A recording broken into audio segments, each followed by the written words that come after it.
This is the Homeowner Show. Whether you're DIY or looking to hire, we're here to bring you the best information and options for you and your home. I'm your host, Craig Williams, live, Woodlands Waterway, in front of the pub, Baker Street Pub, to be exact. Glad you guys could join us. It's going to be a fun evening here live at... I'm going to reach across here and hit record on that too. Okay, good. I'm running the show all by myself because Kevin is off doing the youth minister thing. So glad you guys can join us here on Facebook, YouTube. If you haven't yet, hit the subscribe button, click the thumbs up, all the fun stuff. Follow the show because we want to make sure that you guys don't miss an episode, and it really helps out the show in the algorithms. So I got a fun guest tonight. Let me see if I can get this all set up here. There we go. See how this... Oh, there we go. All right. Let everybody know who you are and what you do. So my name is Diane Reynolds, and my husband and I run a nonprofit called Matthew's Light, and we help the homeless. Awesome. So how did you guys get started in this? Actually, pull that just a little bit closer. Better? Yes, ma'am. Okay. Well, we started about 10 years ago volunteering at our church. Okay.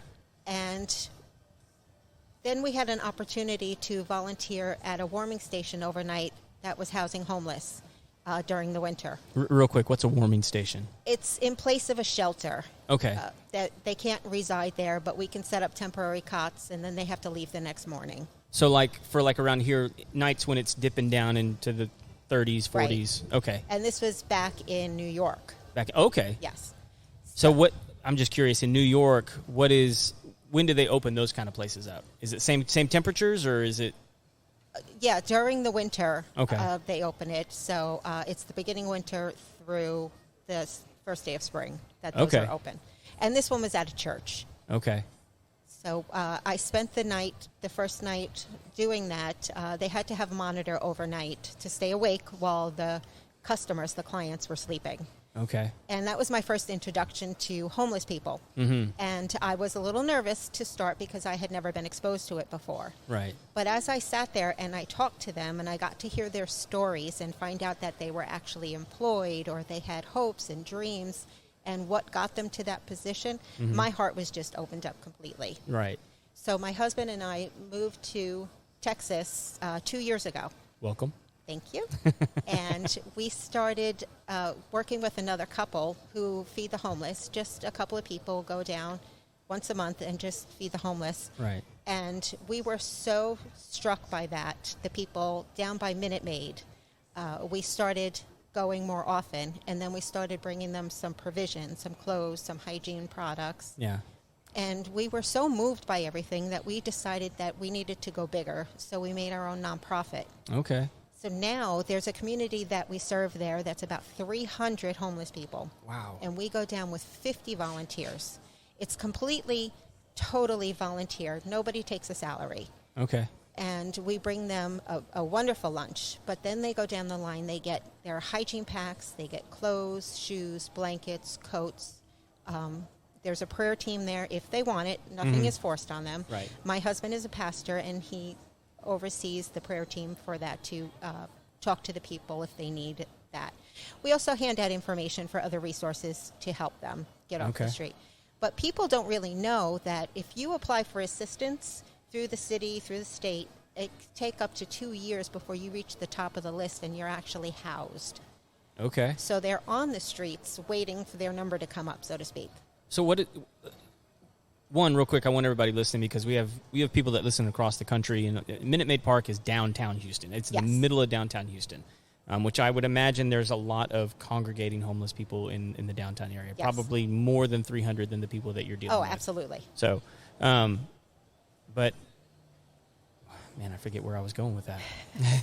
I wanted to make sure people know what Minute Maid was. What is assistance?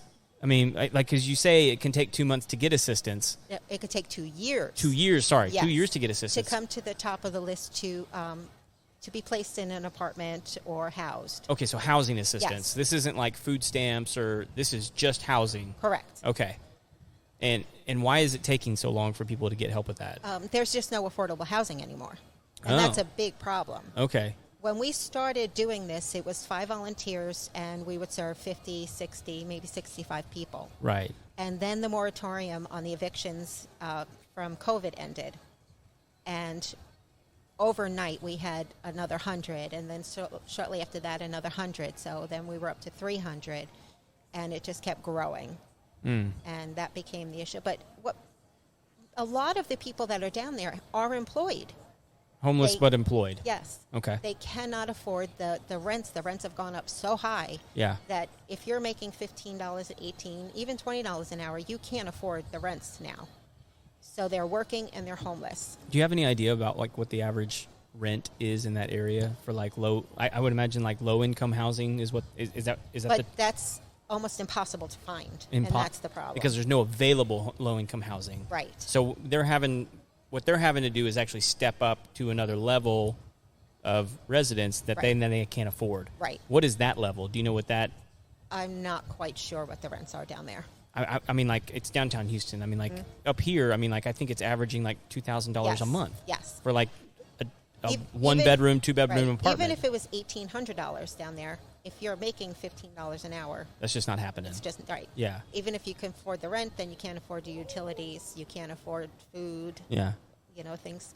And then I'm constantly hearing, well, they just need to go get a job. But who's going to hire them if they don't have access to a shower? Right. Or if they don't have clothes to change into, or even an address to fill out their forms? Right. So it goes deeper than tell them to just get a job. Yeah. Well, and we used to, my wife and I and a group of our friends, we used to work with quite a few homeless people just in the Spring area. There was a big population at an overpass that we lived near, and we decided every Sunday we were just going to take dinner. And I think we ended up doing that for like 2 years. Yeah. And one of the things I remember vividly about most of those guys is they said, if I could just get a driver's license, if I could just get identification, things would change. Yes. But you can't get identification without an address. Right. And so, like, I think a lot of people don't understand that, like, there are barriers there because of that. Like, you can't say the tent underneath the overpass is your address. It just doesn't work. Right. And then most of them had stories of families that had, just been at their wits' end with them. And this is just, they had no other options because their families were just done with them. Absolutely. For whatever reason. And there is lots of reasons. Right. About over 30% of the men down there are veterans. So that hurts a lot of the time. My husband's a veteran. Okay. So he is very focused on helping them and talking to them. Yeah. So if you're a homeless guy or gal and you're a veteran, can you go to the VA? I mean, for housing? No. For I'm just wondering. For their medical coverage and things. Yes, they can do that. Well, I'm wondering like how that works if they don't have like identification or you know what I mean. I mean, there are organizations that help them get their forms and things they need. So they can absolutely get help from the VA. Are those things that you guys help assist with at all, or are you guys mainly focused on just helping giving them care there? We are giving them care there, but we do have like information to give them where to go. Okay. If they need further assistance. And how many like auxiliary organizations are you guys working with? Oh, I don't know. I would say at least 10. Really? Yeah. And each one of those is doing something different, huh? Correct. Yeah? Yeah. What is something that you think most people don't understand about homeless people in general? In general, that most people are afraid of them. Okay. And they're so nice. Sure. They're on hard times. Mm-hmm. They have hopes, they have dreams. They don't want to be there there's a very small percentage that does want to stay out there. Right. But they really want to get off the streets. This is not the life that they chose. Right. For whatever reason, where they were abused or things have happened and they made mistakes, so maybe they have a record, and getting a job that's any kind of job when you have a record could be very difficult. Yeah. So to restart programs, we need more of. But it's just that it's so expensive right now. Yeah, and I can imagine like at some point it's just there's like a level of hopelessness that probably settles in. Right. Like why would I take this little step when like like I'm not going to get a house because it's taken 2 years. I talked to my buddy, and and sometimes the 2-year thing is not even happening. Right. Well, and like that's something I'm just curious about in general. Like, if it's taken 2 years, and these people don't have addresses, how are they finding them to let them know that they've been approved or rejected or? They do have to keep checking in. Okay. Okay. So it's like a. Right, and they do get phones from assistance programs to keep Okay. checking in. Okay, and is this a government program? Yeah. Okay, so who are they checking in with? They all have caseworkers. What I'm asking, like, what is the department or? It would probably be under the HUD, and also their social services program. There's lots of social services programs that are through the city. So is it like an office you just kind of walk into and? Yes. Yeah. Yes. Interesting. Yeah. I'm half curious, going like, if I'm ever homeless, I need to know this. Where do I go? Well, we have big plans in the future. We're talking to people about starting something big. Okay. Which hopefully is something that can be replicated in other inner city areas. Okay. Where we want to take an abandoned building, an abandoned warehouse, and be future thinking with sustainable energies, make it a sustainable building, aquaponics, indoor gardening. Oh, you're talking my language with aquaponics. Yes. I love that stuff. Yes. So it's super cool. We're talking to a very interesting company that is going to partner with us to try to make this happen. Okay. Very cool. So, and so what would be your end goal with that? Why do you want to have all those things in place? So basically it would be sort of like a shelter, but the problem with some of the shelters when I talk to the men is they don't want to be in a group with all men. They don't feel with old men? With all men. All men. I got you. Room. Okay. So in one room. Well, that's ageism. Yeah. So they don't want to risk their stuff being stolen. They don't want to fight. Yeah. They don't want to be kept up all night. So that's why most of the men prefer to stay out in the streets than go to the shelter. Okay. So if we started with more of a sleep pod, like a single room, no amenities in it, just a bed. I got you. So they had their own private space, safety to get off of the street. That I guess they could lock during the day. Yes. Or okay. Yeah. They have to leave it during the day. This is just a safe place to sleep at night. Okay. Yeah. And then if they want to go through the programs, we want to offer them programs from rehab, drug programs, job training, things like that we could do. And then they can move up into one of the apartments as they're going through, like a studio. And it'll be communal meals and things like that. Sure. So, but let's teach them future industries. Let's teach them the sustainable energies and the hydroponic and aquaponic gardening. Yeah. Let's train them how to really be self-sufficient. And the people that we're planning on working with, can I say their name?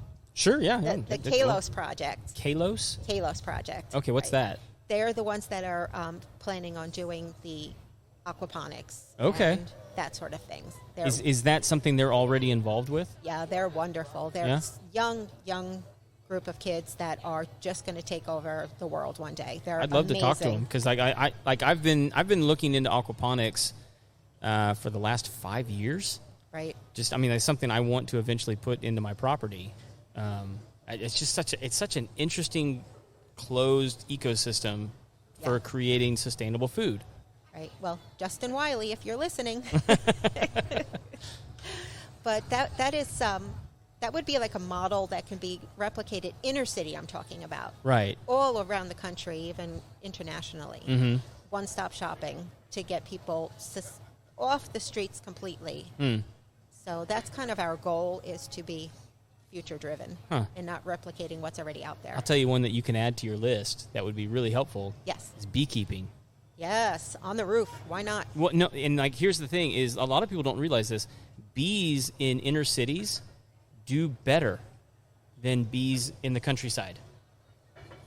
Okay. Particularly in cities like Houston, where they have railways, and there's a lot of theories to it. What a lot of people think is because these railways have these hubs inside big cities, that they're actually bringing in a lot of pollens on the rail cars Nice. That's a smorgasbord of healthy diet for the bees, rather than just a monolithic diet of like almonds or oranges or whatever. Right. They're getting stuff from all over the country that's then being brought into that hub, and so then they have this buffet. Right. Varied diet. Yeah, and so like they're finding like bees on top of hotel roofs that are like, you know, really, really high, where bees typically don't do really well because they don't like to fly very high, but the hives themselves are thriving. Interesting. So yeah, and so like inner cities seem to be a really good place to raise. In fact, I had a buddy for a long time. He had taken over like an abandoned warehouse, and it was just full of bees. Nice. He just had hives all over the place, and like he was getting it for free because no one wanted that property. And then the bees were kind of acting like guard dogs to keep people out from vandalizing the place. Yeah, we really want to get to know a lot more forward-thinking people. Yeah. You know, people that are interested in making a difference, but changing the way we do things. So do you guys? I mean, what kind of resources do you guys need to accomplish your goals? Money. Do you know how much? It's we don't know yet. We're just going to start meeting with the architects and things like now and work on our business plan. So before we do that, we're going to open a resale shop. Is our plan, so that can start funding our outreaches. Okay. We're solely reliant on donations now, and those are a little bit hard to come by because the homeless are not a warm, fuzzy group of people that people really want to. Excuse me. God bless Sorry. you. Thank you. That people really want to give their money for. Sure. With all these misconceptions about why they're homeless, and Yeah. it's not easy to get donations for that. Yeah. But we have the meat donated to us for when we feed them. Okay. From the Cowboy Church Meat Ministry. Okay. Those guys are awesome. They are awesome. Yeah. So it still costs us about $300 a month to get the styrofoam, clamshells, and side dishes and things like that. Let me ask you, what kind of meat are you getting from those guys? It varies. We get pork that we do pulled pork. Okay. We get ground beef, which we make chili or sloppy joes and stuff Right. like that. We just got some roasts yesterday that we put up in the freezer for next time. No wild game? I would imagine from the Cowboy Church you got to be getting some wild game. They've offered it, but I don't know what to do with it. Really? So, yeah. Oh, I can help you with that. But you're going to make 100 pounds of meat for us? Yeah. Okay. So 100 pounds is nothing. Make it up, and you could come feed the homeless with us. We did it for a long time. Like 100 pounds is not. I mean, like what have they offered you? Well, they make me offers, and I'm always just like, I'll take the beef. Take the beef. I know what to do with that. Yes, exactly. Well, depending on what it is, I mean, it's like, I would imagine it's either venison or pork that you're getting from wild game around, at least around here. Oh, probably. Probably not getting any squirrel. They raise the cows and they go through their rodeo circuit. Right. Once the cows go to slaughter, then they donate all of the meat to. Oh, that's so cool. Yeah, different charities and different organizations. Huh. Who's I'm trying to think of the famous rock and roll guitarist that's a big game hunter. Ted Nugent. Thank you. See, yeah, we can be friends. That's what he does. Is most like he takes big groups on hunts and then he donates all the venison to homeless shelters. Nice. To feed them, and because it's crazy nutritious meat and all that kind of good stuff. Absolutely. But, yeah. Because you mentioned that you started in New York, I'm curious, is there a difference, at least that you've noticed, between the homeless population there and the homeless population here? No, not really. Really? I think people are people no matter where you go. Just Yeah. the accents are different. The accents are different? That's it. So, yeah, there's really no difference. And I know one of the things that a lot of people bring up when they start talking about the homeless population in general is mental health. Yes. How big of an issue is that in your mind? And then, is it a big issue in your mind? It is. It Yeah. is we have several people that have mental issues that we bring provisions to every month. So that's definitely a barrier to them moving forward. Yeah. Well, I think that's why a lot of people are sort of standoffish with them, because they don't know how to engage that, Right. or really how to even deal with that at all. Yeah. Is that a significant barrier for people getting involved? Absolutely. It was for me in the Yeah. beginning. Everybody's a little nervous, but they don't know because they're stigmatized The homeless are stigmatized, and they've just been given such a bad rap. Yeah. But, go to an outreach, volunteer somewhere with a group of people so you're not afraid, and get to talk to them. Yeah. And they really are wonderful people. We have one of our famous homeless, I call him famous because everybody knows him. And his name is Grant, and he's been there as long as we have. He comes and he gets his stuff, but it took us over a year before he would even look at us. And now he jumps and he smiles for pictures, and we adore him. And every time we come, he says, I need a Bible. So we go get him a Bible. And he says, well, I need two. I need one for this guy over here, but there's never anybody next to him. So we say, okay, Grant, you can have two Bibles. Yeah. So, and he's very happy when he leaves. So he's my favorite. But if anybody is curious, they're welcome to come do an outreach with us. Yeah. Yeah, no, I think that'd be a good idea for anybody. Look, go with people who understand what's going on. Because I think for a lot of people, they feel like it's an unsafe situation. Right. And we have never had any problems. Yeah. Not a single instance. Because I think that's what people are afraid of. They're afraid that because there's an issue of mental health, that they're going to experience violence of some sort. And I'm with you. Like I've worked with the homeless many, many times, and like when I initially started, I was concerned. Sure. And we had a police officer with us at all times, just because we didn't know. Absolutely. And we don't want to take any chances. But like over time, it was like, well, this is kind of silly. That's Steve. Exactly. Yeah. Yeah. I mean, and that's just how it was. Yep. And they come and they give us hugs, and they know we're going to be there. We're down there the second Saturday of every month. They know we're going to be there. They're online waiting for us when we pull up. So it's something that's necessary just to bring them this stuff, like the hygiene packs we give them. A lot of people will give us soap and shampoo, but if you don't have access to running water, that's not really something. So we give out baby wipes, deodorant, toothbrush, and toothpaste. That's the minimum that we put into our hygiene packs. Okay. But that costs us $5 per pack. Oh, wow. So, because we've never had enough donations to buy in a large bulk to reduce that price. Okay. So every month we go and we buy exactly what we need, because that's all the money we have every month. So no one's donating those things? Correct. Yeah. Yeah. So that would be helpful. That would be very helpful. So somebody listening could donate baby wipes. Baby wipes. Absolutely. What else? If you're a dentist, send me toothbrush and toothpaste. Yeah, because they get them, they've got boxes of them.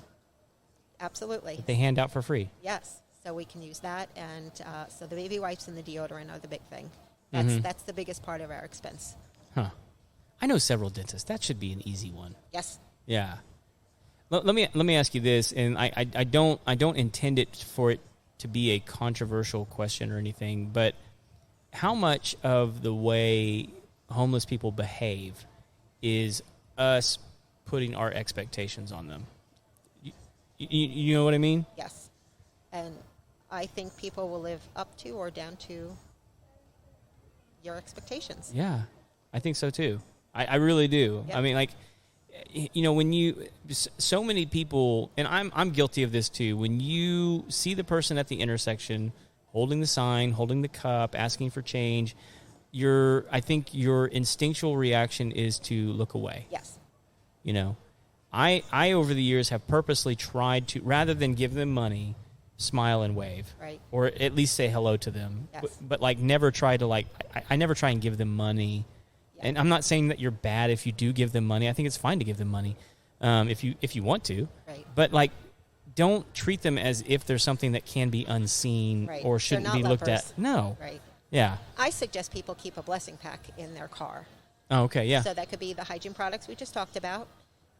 Maybe a couple of dollars if that's on your heart. Pair of socks, but just as you're driving by and you see them, hand them a blessing pack. Yeah. Instead. Awesome. Well, it's been really good talking to you. I really appreciate you sitting down and sharing. I hope you get lots of donations and lots of love online because of this. Yes. MatthewsLight.org. Oh yeah. Okay. Is that a good? Can you donate from the website? Yes, absolutely. Yeah. Okay. Is there if people want to get involved, do they go to the website? Yep. They can reach us from the website. And if they just want to email you? It's Diane R. Okay. At MatthewsLight.org. Okay. I'll try and remember that. Get it in the show notes so I can link it up. people want to find you, they can find you. That would be great. Thank you so much for sitting down. Thank you for talking to me. Oh, of course. I appreciate it. Yeah, anytime. Good. And I didn't get to meet you, but it's good to see you. Thank you for the help on the name.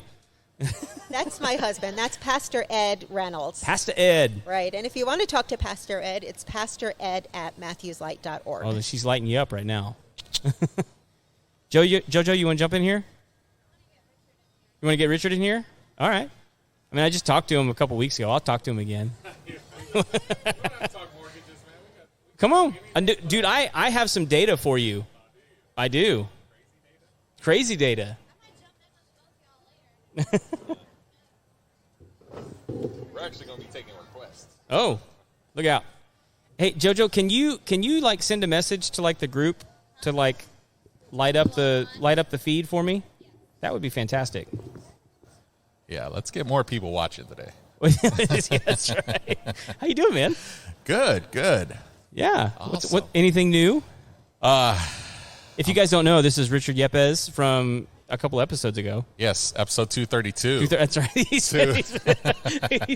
I think you commented like on one of our feeds is like, hey, this is good, but episode 232, that was the best. I'm just trying to get as many plays on episode 232. There's a Grammy for podcasts. I'm trying to get it that direction. There should be a Grammy. Yeah. And we should win it. Yes, definitely. No, so something new. Yeah, I'm on this crazy diet. Oh, yeah? And I hate it. What's the new diet? Well, I just, I like crazy diets, by the way. So I just finished one. Did you? I did. You look pretty good. Well, thank you. You're looking good. I had to shave my mustache, but it was That's part of that was 4 pounds. it was a fatality of my marriage, is what that was.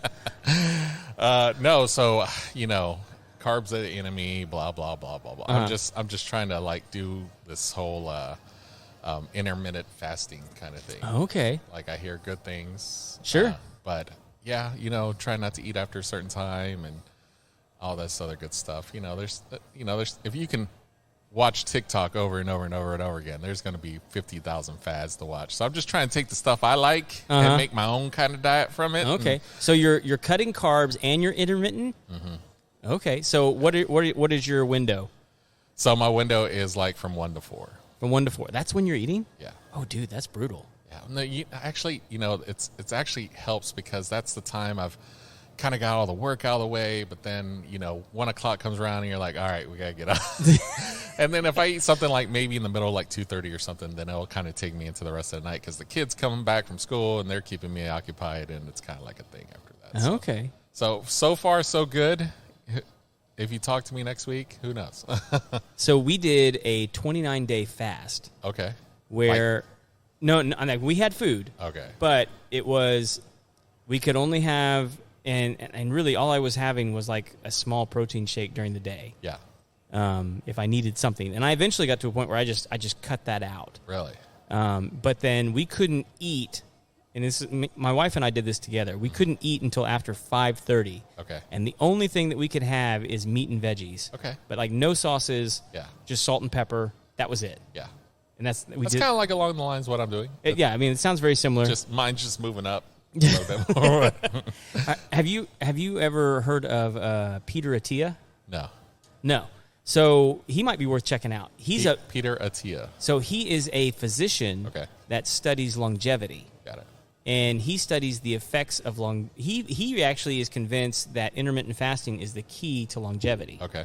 And I don't know if he's still doing it, but he was doing it where he was doing all of his medical practice, and then he would come home and he would eat. I think it was like at 6 o'clock, and he said it was like it was just brutal. Yeah. He was just scarfing food down. He was eating whatever he wanted. Right. But from like 6 to 8, he could eat, and that was it.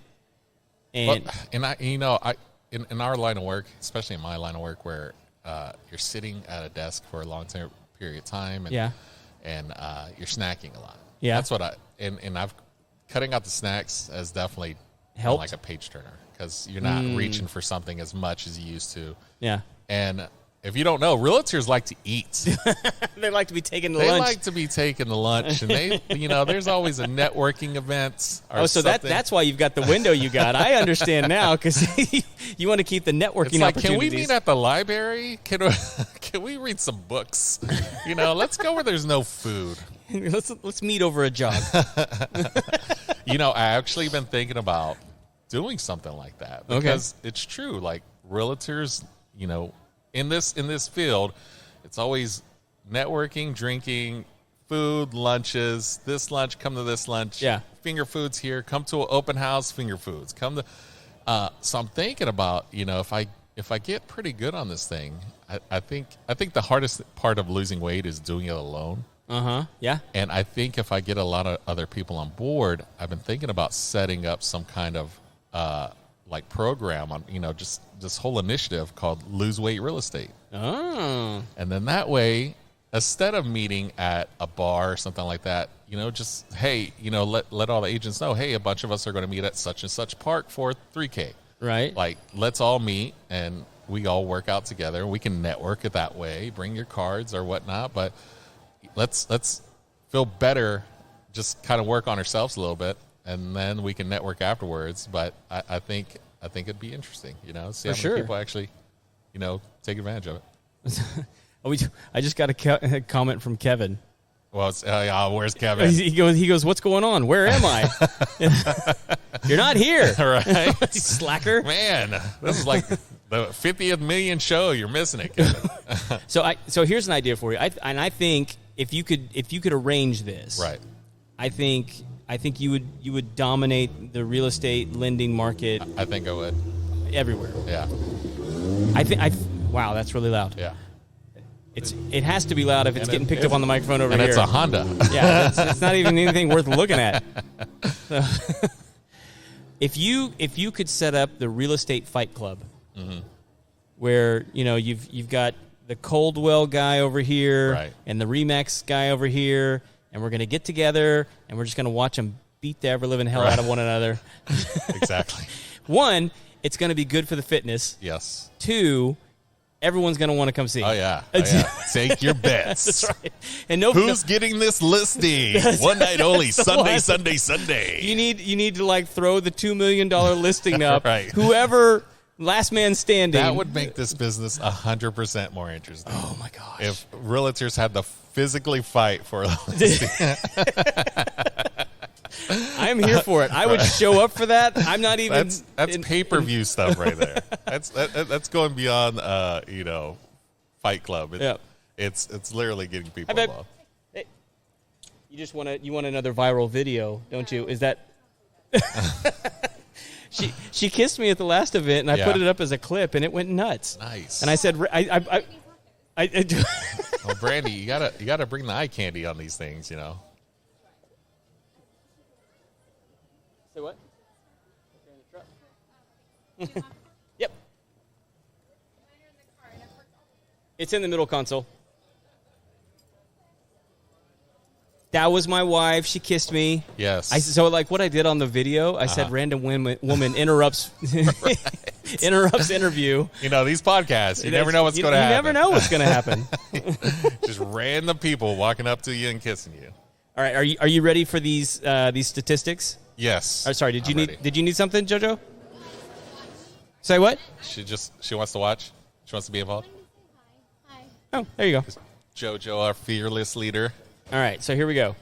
This is the Census Bureau. Yes. Released their numbers on the number of people moving from states and the number of people moving into certain states. Okay. So which states received the most population uptick?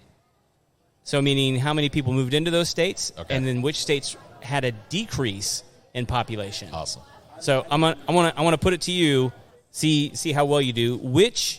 Let's go with the top four. Okay. Which states do you think were the top four for population increase? Well, Texas. Okay. Increase. Florida. Okay. Florida's kind of like Texas. I'm not going to affirm any of these until you get through the list. So Texas, Florida. Okay. Increase. Increase. Tennessee. Okay. Maybe, because a couple of friends of mine just moved to Tennessee. And the last but not least, something interesting. Maybe maybe Virginia. Maybe Virginia? Yeah. Okay.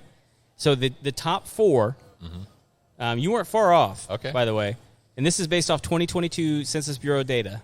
Okay, number 1 is Florida. Okay. Number 2 is Texas. Got it. Number 3, North Carolina. Okay. Number 4, South Carolina. Oh, okay. Tennessee was number 5. Okay. So you weren't far off there. Okay. But it's a drastic drop-off from Texas to North Carolina. So, like, Texas is what?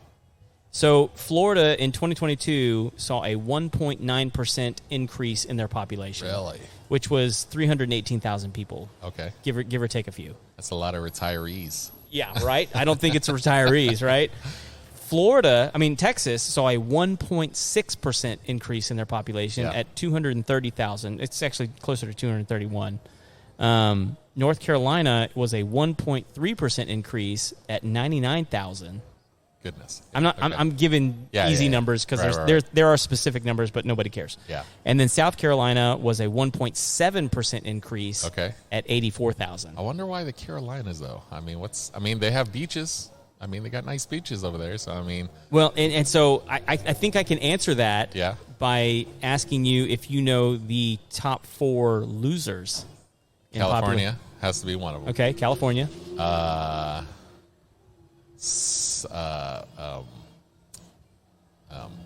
Washington. Okay. Are you talking about Washington State or Washington, D.C.? State. Okay, Washington State. Losers. Nevada, maybe? Nevada, okay. And one of these eastern ones, maybe New Hampshire. New Hampshire, okay. So the top 4 losers. California was the number 1 loser. Got it. New York. Okay. I should have said that. I was afraid to say that because it's the Big Apple. You don't want to think them as losing people. Yep. And then Illinois. And New Jersey. Okay. Those are the top 4 losers. Yeah. And so here's what's interesting. The numbers almost exactly coincide. So it's like if 1 point something left Illinois, but 1 point something got to Texas. Well, no. Like the percentages are less. Okay. But the amount of people is almost exactly the same. Yeah. It's just I can see New York, New Jersey, Illinois too. Well, a lot of people don't do Illinois, but they forget about Chicago. Right. And that's why. Chicago. And that's why. Yeah. So California lost 343,000. Right. New York lost 299,000. Yeah. And then Illinois 141,000. Okay. And then New Jersey 64,000. So I think if you were to take the top 4 and the bottom 4, and I think those numbers would be almost within 50,000. Right. Yeah. What the craziest thing is, I guess if it just wasn't so pricey, because the amount of money people make isn't increasing. So, but the way you live in New York and New Jersey is, and Chicago. Well, yeah, but if these numbers are true, right? We're not true. Obviously these numbers are true, but we're seeing the people from California and New York go to Texas and Florida. Right. They're able to afford a better lifestyle for sure. For sure, yeah. If that's what's happening. We don't know for sure. One of the ones that was weird to me is, 1, 2, 3, 4, 5, 6. The number 6 loser was Louisiana. Yeah, I believe that. A lot of people were leaving Louisiana. Because I think it's all about opportunities. And I think if you're not in Louisiana, you got a handful of big towns. You go there for college because everybody wants to go to LSU, but then you leave there to go do something else. Yeah. But Louisiana's story, if you're going to Louisiana, as soon as you leave Texas, get gas. Fill up your tank, all the way. Because in Texas, you got a gas station every other exit. In Louisiana, there's so many bridges. Yes.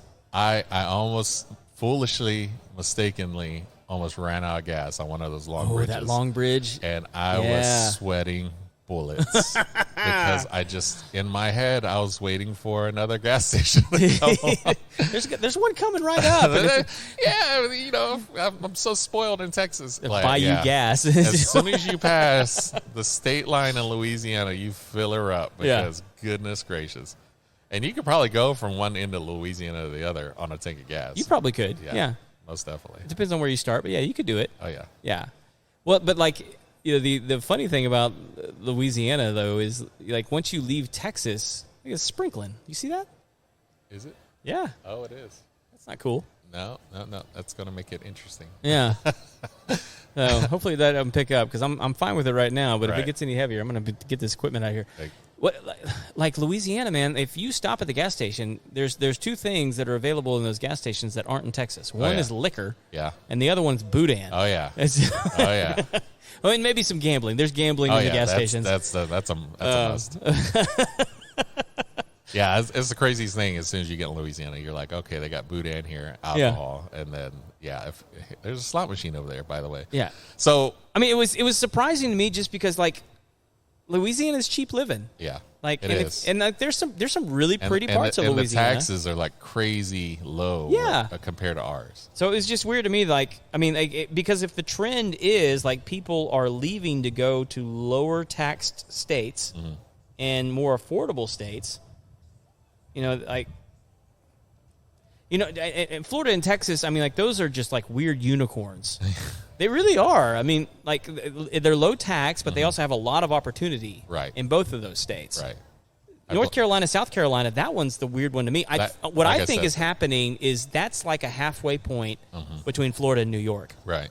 And I think some people are like, well, I don't want to get like cooked. Yeah. I want to see some snow every now and then. Yeah. Yeah, it could be. And there's mountains, and it's pretty. Yeah. Like North Carolina's gorgeous. Yeah. No, I've been to Charlotte. Charlotte's pretty nice. So, and like the ones after that, I mean, like make total sense. I mean, because after that, it's Tennessee, Georgia, Arizona, Idaho, Alabama, Oklahoma, Nevada, Arkansas, Montana. I mean, like all the ones after that, I'm like, okay, that makes total sense. Yeah, no, most definitely. I think, when I had to go to Louisiana that one time, because usually you just drive through it. I'm licensed Louisiana. You want to loan Louisiana, I could help you. But I had to help a realtor over there. And so when they were writing a contract's totally different than Texas, and I'm pretty spoiled with Texas. But I was looking at taxes, and it was kind of just mind-blowing because I was kind of looking at what I'm used to calculating for people here in taxes. And then when I sent a good faith estimate to my buyer in Louisiana, he almost lost his mind. He was like, wait a minute, you got those taxes. And I was like, I don't know what are they. And I had to talk to the agent. He was like, man, you're way overflated on those taxes. And I was like, well, what are they? He's like, they're like 0.55 in the area. Oh, wow.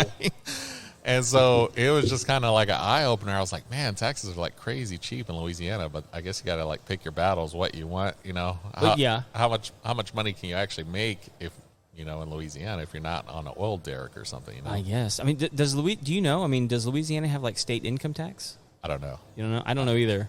They might. I mean, so they got to get money from all these gambling casinos. I know they got to be winning off of that. I do know that if you're from Louisiana, you go to college for free. Oh, do you? Well, if it's a state school. I didn't know that. Yeah. I mean, like, pretty cool. I mean, at least that's. Don't quote me on that. That's the way I know. That's the way it used to be. That's what I heard. Like pretty much all my. I have a lot of family in Louisiana. They're all sugarcane farmers. Yeah. And like pretty much all of them went to Louisiana State. Yeah. For free. That's awesome.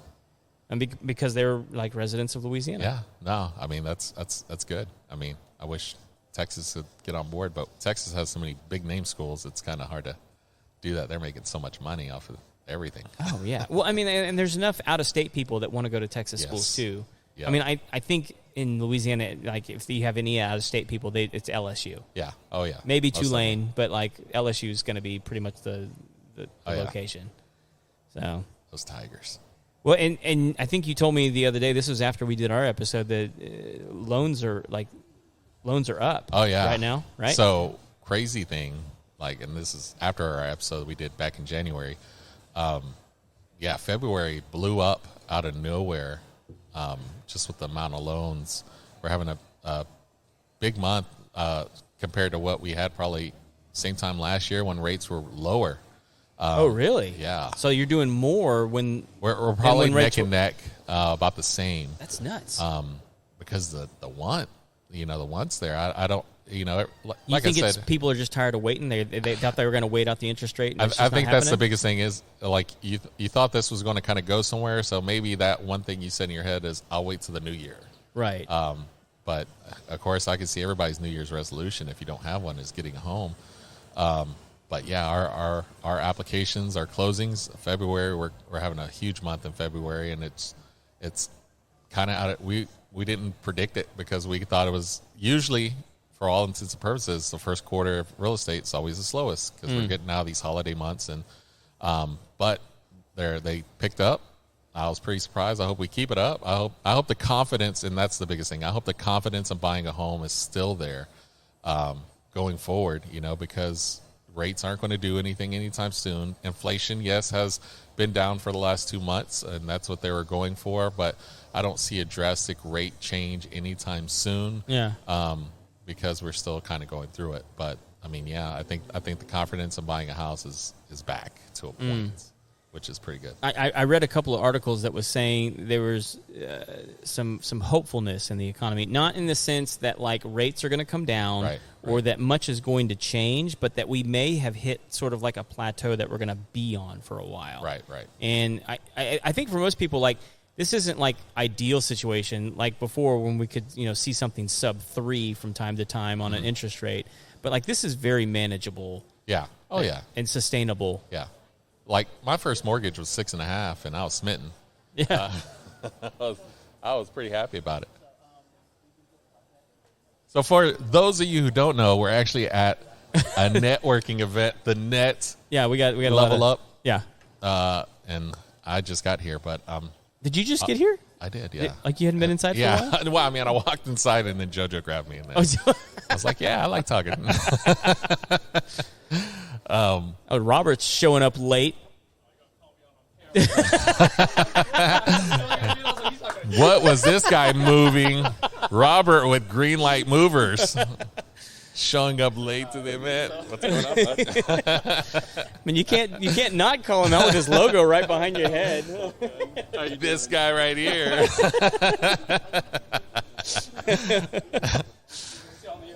You can't use the crutches as the excuse anymore. Right, right. I know, right? That's what I told him. He's skipping on that good foot now. That's right. He's feeling it. That's too funny. So anyway, you were telling me interest rates are So I like I said, my first rate was 6.5, and I was pretty smitten about it. And rates are still like around upper 5s, low 6s, and it's not going to kill you. But like I always tell people, if you're not going to complain to me about your 22% credit card in your pocket, right? That's the thing that bugs me. Is like, really? Like, show me your wallet. If you're walking around with a 22% Apple card, don't fight me on your mortgage interest rate. Is that really what Apple's charging? Yeah, Goldman Sachs is pretty high on that Apple card. Dang. It's pretty nuts. I think the only thing they got going for them is that they don't give you a yearly fee, but they charge you what they charge you. Is it like most other cards where if you don't pay it off at the end of the month, that's when the 22 kicks in? Yeah. Oh, yeah. Okay. But and I'll give it to Apple. If you do have an iPhone and those things link together automatically, which is kind of next level, but that app tells you, hey, pay this, and this is what your interest is. Yeah, no, I mean, I think it's cool because a lot of other credit card companies, you're kind of just guessing and saying, well, what if I pay half my card, or what if I pay 75%?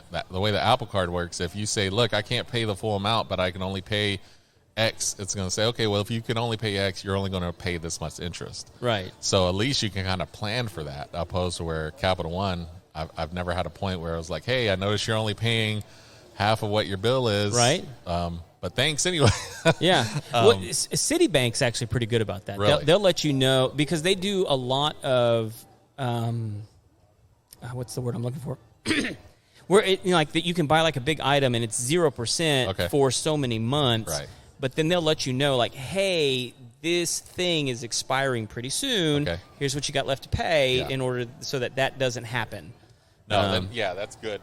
Because that same day, 12 months financing, I think a lot of people take advantage of that. For sure. Yeah. No, I mean, like, we're fixing to start offering it in our company for, like, big-ticket items where people can get 0% interest for 12 months. And it's because most people, like, and you know this, most people just don't have that kind of cash on hand to do those kinds of big-ticket items or those unexpected items that they need to happen for their home. You know, like you start thinking about, you know, like a $10,000 air conditioner repair. Yeah, I mean, I think anytime you can kind of do something like that, because like you said, not a lot of people have that kind of money just kind of on hand, and you could do like a 6 to 12 months. I know when I got my tires from Discount Tire, you know, I mean, Right. 4 sets of tire nowadays set you back $1,500. Ooh, easy. Yeah. Easy. And if you're not walking around with $1,500, or you just don't want to pay that at that point, I know that Discount Tire does a 90-day same as cash kind of initiative. Yeah. But yeah, that's good to know that you know, Excalibur is offering different financial packages to get its services. Yeah. Might as well. Right. No, definitely. Anything else cool happening in the market right now? In the market, so the great thing I like about my company is that we are a mortgage company, so they're always thinking outside the box on how to provide just different kind of mortgages to reinstill that confidence. So today we had a meeting. So FHA, which is a 3.5% government loan. FHA is a Federal Housing Administration loan, 30-year fixed. So really quick, down. you said 3.5%. That's what you'd have to do as the down payment. Yeah. Okay. So it requires 3.5% down. Today we announced that we're offering a down payment assistance to coincide with that loan, where a lot of other down payment assistance have requirements for coinciding with that loan. Uh-huh. We're taking the first-time home buyer off the table. We're taking the income limit off the table. So you could be a repeated buyer, make as much as a doctor, and as long as you meet the credit requirements and all the debt-to-income requirements, if you need the down payment assistance, we have that to offer you. And so how much of assistance are you guys offering? up to 5%. So Seriously? we'll cover the 3.5% down plus some closing costs. So Now, on an FHA, can you only do the 3.5% once? what do you mean? Like, because I know you only get so many FHA loans in your lifetime. No, you can get an FHA. You just can't have two, and there's a gray line to that. You just can't have two FHA loans at one time, because an FHA is a primary property product. Okay. Like you can't say, hey, I want to buy an investment home on an FHA. However, let's just say you live in Florida, right, and you're making that move to Texas, and you had an FHA in Florida, but now you're coming to Texas. This is where they moved you. This is where your new job is. You can get another FHA and have two at one time. It's a huge distance thing, but. Yeah. But FHA, because it is a government loan, they want to strictly be a primary property product. That's what they're geared for. Why did I think you could only have, like, for some reason, 16 is sticking in my head. Like, you can only have, like, so many FHAs in your, like, on your... No, as long as you, like, if I sold a home and went to get another one, you can get its FHA loans many times. Really? Interesting. Yeah, definitely.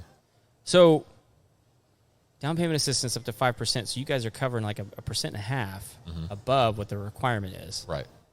So how does that work exactly? So would that amount then just be added back into the loan? No. So the great thing is so the down payment is 3.5%. We cover that 3.5% on that down payment, and then you have third-party fees. You have title company. Title company's taking. Oh, so that extra 1.5% is in order to cover those. So the extra 1.5% is going to cover those third-party fees that coincide with your loan that we don't have control over. So the good thing is if you need someone, if you need some additional money to pay for that. So where an average person would bring $15,000 to a $250,000 loan, you know, that just got reduced to under $5,000. That's awesome.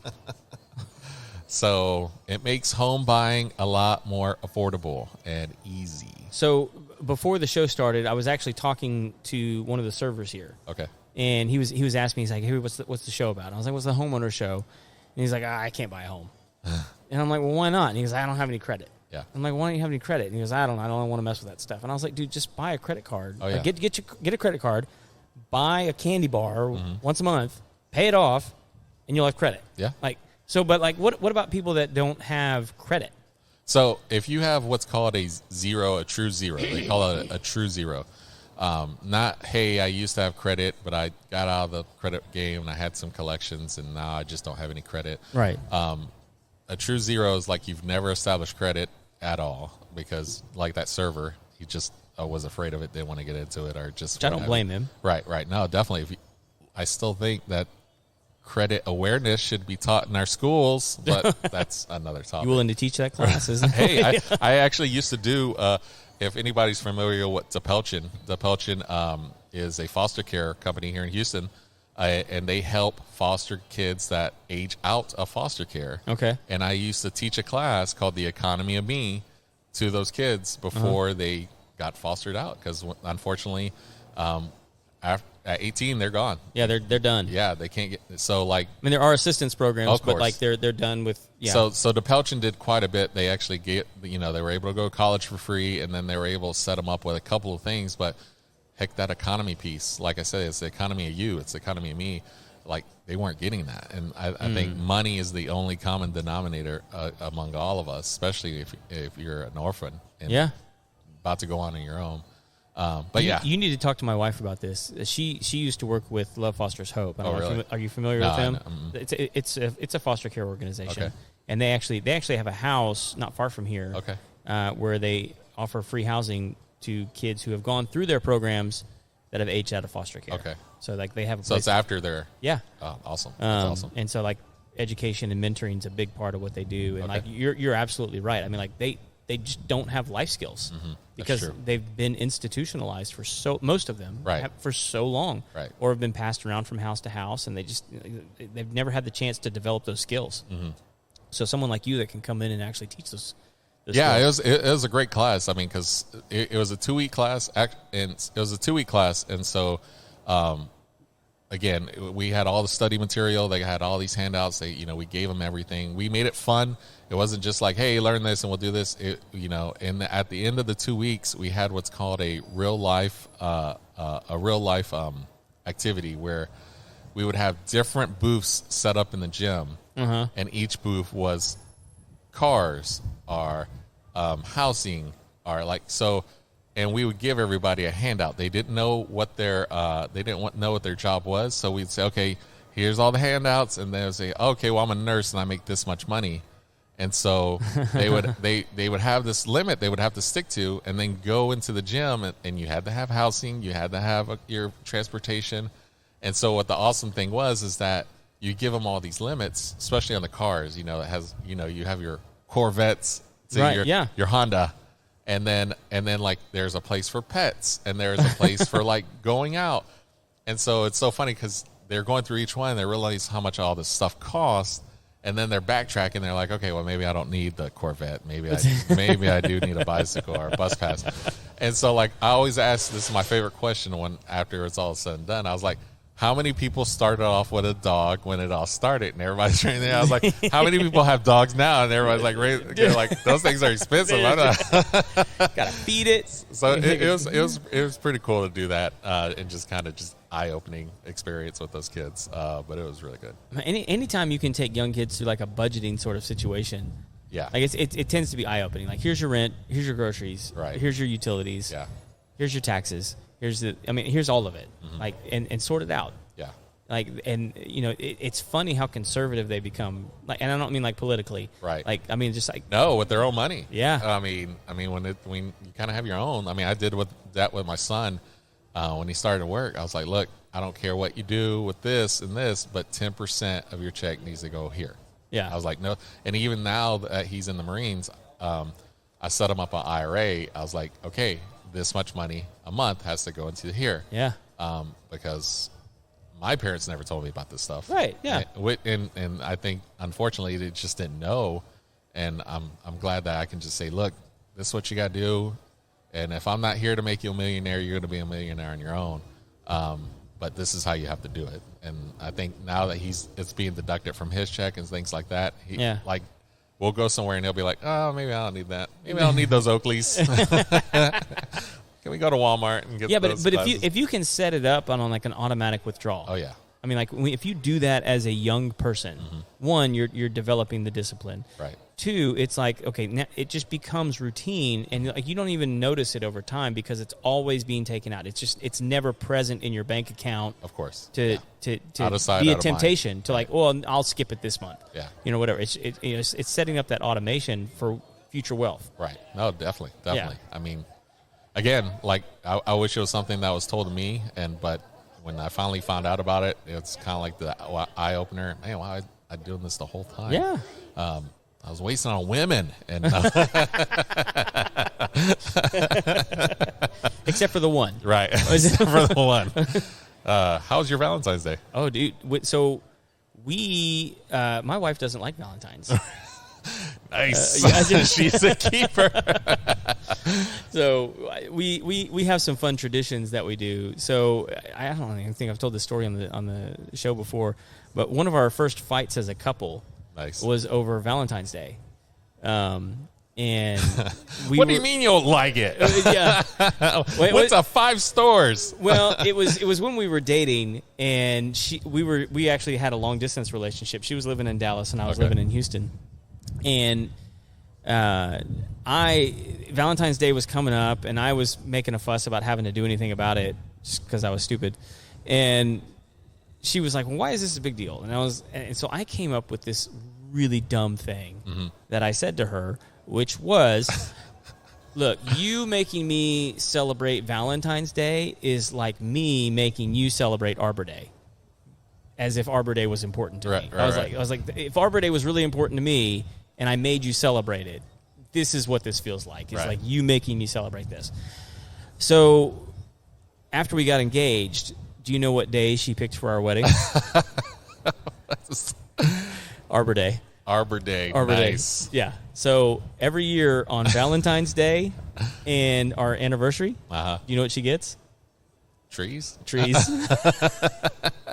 So on Valentine's Day, I gave her a peach tree. Nice. and she loves it now. It's sweet and it's romantic. It's the ongoing joke. It's the ongoing joke. Nice. So we actually have a pillow that stays on our bed all the time, and it's what is it? How does it go? Oh, marriage. It's a saying. It says marriage is all about winning. Yeah. And that's one of the ways I win. Yeah. Is I did something really dumb. Who's winning today? Yeah, that's right. That's right. When I was young, I did something dumb, but here's how I'm winning now. Right. Because of that stupid thing that I did. So after we talked back in January, there was something about you I did not realize. Yeah. I did not realize you'd been a fireman. Yes. How long were you a fireman? 11 years. Were you really? Yeah. Was it Houston Fire Department? Cy-Fair. Cy-Fair. Yeah. Okay. So I got in as a firefighter, and December 28th, and what is going on with this rain? I know, it's like starting to come. December 28th was my last shift, 2022. Oh wow! So like pretty recently. I was for the first part of my career, I was just a standard pipeman firefighter, and then for the last half, I was a EO, engine operator. Okay. So I got to drive those nice big trucks. Got the big wheel in the back. Honk and tell people to get out of my way. And so as far as like a home structure question, because I imagine this is something you experience. What is, as far as fire is concerned, like what's the most vulnerable place in your home? Believe it or not, what we call it in the fire service, and if there's a beep, let's get that beep. The shitter fan. Oh, like the exhaust fan. Mm-hmm. Because people turn them on and never turn them off. Well, it's not only that. It's the motor in that is not like an industrial motor that you think it would be. And then plus, you have to understand that thing's sucking dust and all kinds of whatever. And combustibles. and so, like, when that fan goes out, that's nothing but attic space above it. And so when that fan goes out or has electrical whatever, and y'all don't, nobody really pays any mind, they'll empty out the lint, in the washer and dryer, and they'll do the air ducts. They'll get all that stuff out of there. But that one place, they just think it's a well-oiled machine, and they don't clean it, and they just that fan that in that motor assembly is not. It's not a GE. It's not going to last you the rest of your life.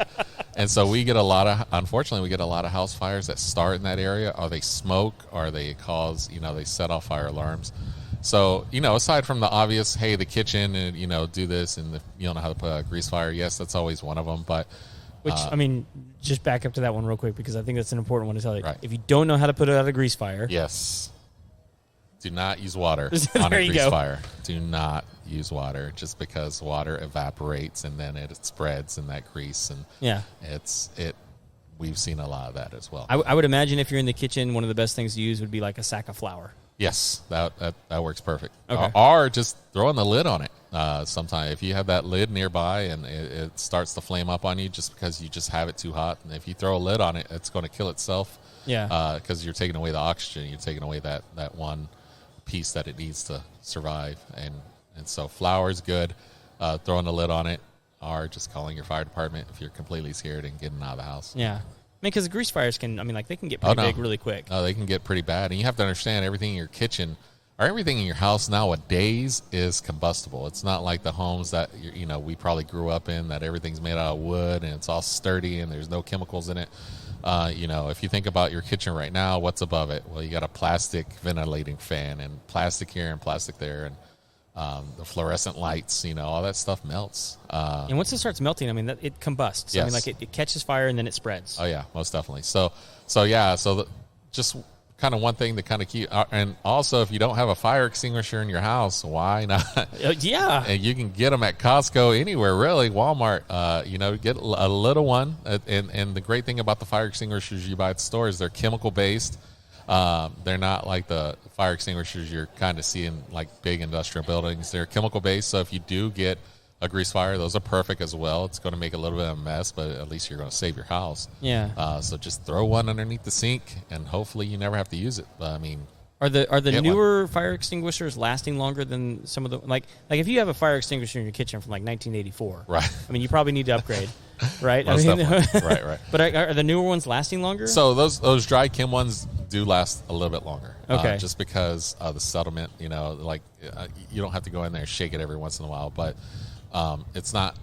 They may not be full strength when you initially get them as far as a spray is concerned, but it's going to come out of there.